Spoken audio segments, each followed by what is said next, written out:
अब बस 2-3 बनाने के लिए इतने ही चाहिए। बोल महारानी सदा ही जय, राजा रामचंद्र की जय हो। आज भक्तों मैं वो भजन सुनाने जा रही हूँ, छोटा सा लिखा था मैंने। जब शिव शंकर का तो धनुष होता है तो परशुराम उसकी रक्षा करते हैं, पैरे पर रहते हैं, उसकी सेवा में रहते हैं। तो राजा जनक ने एक सभा रखी और बोले कि मेरी सीता की शादी होनी चाहिए, ऐसा कोई वर, ऐसा ही राजकुमार मिले जो मेरी बेटी के साथ ब्याह करके रचा के ले जाए अपने घर। तो उम्र हो रही थी बिटिया की, सीता माँ की। तो राजा जनक अपनी पत्नी से कह रहे हैं, कहते एक स्वयंवर रचाते हैं रानी, तो उसमें सीता का स्वयंवर रचा जाएगा और ऐसा ही कोई दृश्य रखेंगे जो जिसको जो उस चीज को पार कर लेगा तो वही मेरी बेटी का स्वामी होगा। तो रानी ने हाँ भर ली और राजा जनक ने दोनों पति पत्नी ने सलाह करके तो सब जगह निमंत्रण भेज दिए और कहने लगे तो भाई आज राजा जनक के घर पे स्वयंवर है सीता का, तो जरूर आना। सबके घर घर में जा जाके सबको बोल के आए, तो सभी आए। और राजा दशरथ के घर पे संदेश गया तो उस टाइम मेरे राम लक्ष्मण गुरुकुल में ज्ञान लेने गए थे गुरु के पास। तो गुरु के पास फिर राजा ने संदेश भेजा, चिट्ठी उस टाइम चिट्ठी जाती थी, चिट्ठियाँ जाती थी। तो चिट्ठी गई तो गुरु ने चिट्ठी पढ़ ली और बोले तो राम लक्ष्मण आपके दोनों मतलब दोनों भाइयों के नाम से एक यज्ञ रखा, एक स्वयंवर रखा गया जनकपुरी में, तो वहाँ हम सबको जाना है, तो चलो बेटा वहाँ चलते हैं। तो राजा रामचंद्र को आपको पता है आज्ञाकारी, तो गुरु और शिष्य की बात कैसे ना चले, तो इसमें सुनना भजन बहुत ही सुंदर है। तो भाई जैसे आया मैंने लिख दिया, पर आता तो है नहीं कुछ भी, फिर हम कोशिश करते रहते हैं। तो सीता का देख रावण आता है, उसमें सब पापी महिषासुर सब सभी देवते असुर आते हैं, सभी आते हैं। तो इसमें देखो किसके कर्म में जानी जान भगवान उंगली के इशारे से दोनों टूट जाता है। तो देख अंतिम कड़ी में लिखा गया वो भजन, तो हम पूरा सुनाएंगे आपको, तो सुनना। जय श्री श्याम। बोल राजा रामचंद्र की जय हो।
गए।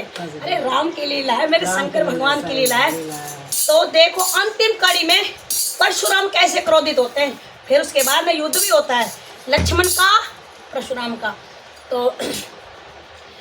और शाम हो गई। शाम के समय पे राजा जनक बोले सब देव जितने राजा थे, आज धनुष नहीं टूटा ना तो मेरी बेटी को कोई वर नहीं मिलेगा। तो विश्वामित्र सुन रहे थे, सब योद्धाओं ने राजाओं ने हाथ लगा लिया तो धनुष हिला भी नहीं। वो शंकर भगवान है, जानी जाने वर देते हैं भोले बाबा। तो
जा रही है तब शाम के टाइम पे जब बेटी विदाई लेती है।